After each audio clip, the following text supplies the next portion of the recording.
Okay. Because Roxanne had just came out, and when I went to Marley's house, which I didn't really get a chance to finish, I went to his home, and when I went up there, I told him, I said, okay, look, I'm going to do this, but in exchange, I'm doing it for a pair of Sergio Valente jeans, because he worked at the Sergio Valente jean factory, which wasn't too far away from our house and from the projects. And he said, okay, I'm gonna get you the jeans. So that was a complete freestyle. So what I was doing was actually remembering the things they talked about in the Roxanne record and just did that. Kango. Yeah. Who I'm very good friends with now, I must say. Exactly. Yes, I am. I'm actually very good friends with actually Kango. tight. And you know something? Mm-hmm. Turn around behind you. Oh my goodness. Oh yeah. Okay. Yo! Okay. Now I'm bugging because I'm like, see, I got the worst memory in the world, and I do not smoke weed. So you must have seen me perform. There you go, and that's exactly where I'm going at. Because Okay. that was the day in Manhattan. Well, I Okay. forgot what park was we at. Central. Was it Central Yeah, Park? we was at a part of Central Park. Right. Yes. a part Huge of- concert. Absolutely. It was very, very, It was, a lot of people were upset that they couldn't get into the park in order to see the performance, because I think that was one of the first times I came back to the city to perform, because usually I'm overseas or I'm in this state or I'm in that state, so I rarely get a chance to perform at home. Right. And so the home crowd was kind of, the home crowd And was nice. you came out with the afro. Yes, I did. You came on stage strutting Yes. with that walk, and you dropped that. Yeah. With version. Yeah. Boom, boom, boom, boom, boom. I said, she is murdering. Yeah, I Just definitely that cover intro was everything. crazy. Thank you. And this is what I'm telling you, my memory is shot. I dead looked you dead in your face and said, I never seen you perform. Mm-hmm. That wasn't the only time. Let's take it to Brooklyn, Wingate Park, when Biz brought you out. That's right. Woo! That's right. Biz did bring me out in Wingate. And you had Brooklyn like this. Yes, I remember that. So I have seen you perform. Okay, yeah, I definitely I try to please. I definitely believe in giving people a great show or giving them their money's worth. Sometimes you hear so many people say that they attend certain concerts or certain things and the artist wasn't what they expected. And I think from old school artists, they truly expect an old school style show, Right. where you're not going to get on stage with, 40, 50 people and you're not going to cut the mic and be yelling like this. You're really going to, pay some homage and, do some justice to the craft. Right. And the video, Yes. Roxanne's Revenge. Yes. You $1,500. That video in total, including editing, and you know how expensive editing can be, $1,500, and that fed us and everything. And now, when I take that and I compare that to a lot of artists who paid millions of dollars for their videos, to have a video that only costs $1,500 and it's still being played today says a lot for the hip hop genre, as far as, when you really put your heart into something, or that you need to make music that's going to make a difference.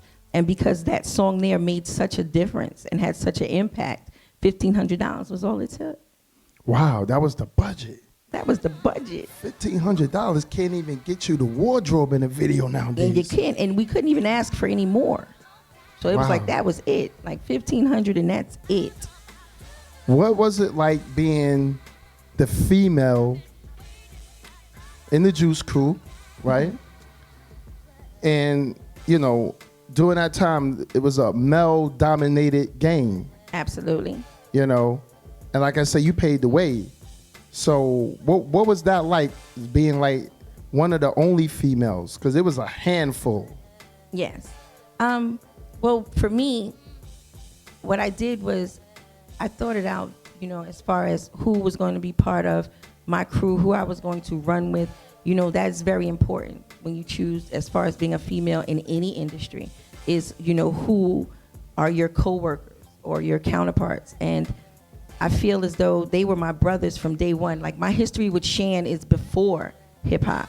Like, I've known Shan since I was little. So therefore, you know, I automatically had someone I could identify with as a brother. And my whole entire crew, they were like my brothers. So I didn't have to worry about any sexual pressure or got to do this to try to get put on and try to do that to got to be, you know, put on. I didn't go through a lot of things that a lot of other females went through.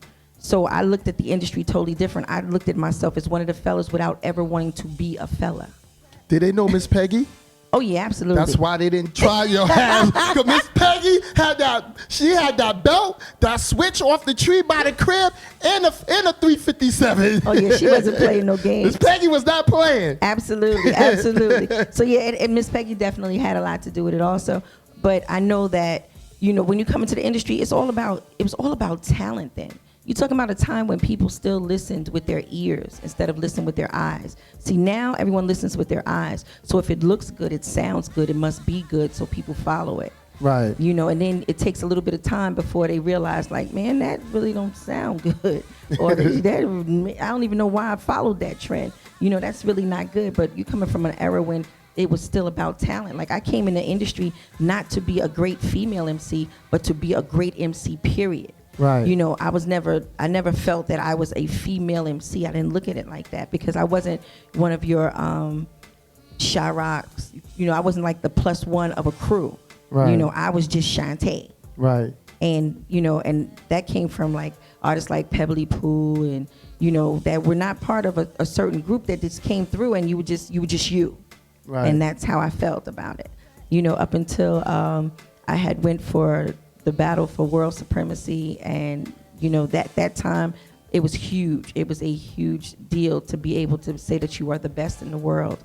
And I remember going through that battle, and it took me all day to get to the final circle because they were sending them in like as if it was a free fall wrestling match. You know, like how everybody be in the ring and then you just start eliminating each other one by one until there's two left standing. And I remember literally rhyming for about maybe 7-8 hours.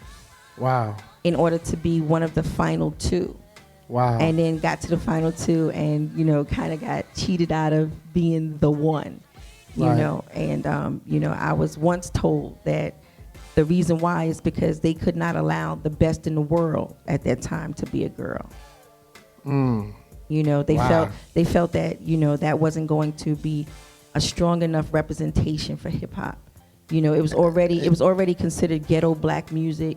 They felt that it was never going to be taken serious, and if the best in the world was going to be a little girl, they felt that it was not going to get the push or the support that it needed. So that's the reason why they needed to keep it sort of like male dominated, and you know. You was upset. I was hurt. I would have called Miss Peggy. I would have gotten on that phone, Mom. Get over here for a minute. I was hurt. I was hurt, and it wasn't up until bring the belts. It wasn't up until recently, you know, that I had a chance to talk with them, and you know, with one of the judges who was Curtis Blow, and you know, I got a chance to talk with Curtis Blow and Busy B, and you know, we kind of like touched on it for a second, but in the end, you know, Roxanne Shante still turned out to be Roxanne Shante, so I'm good. Right. I can't complain. Everything, you know, takes the course it's supposed to take.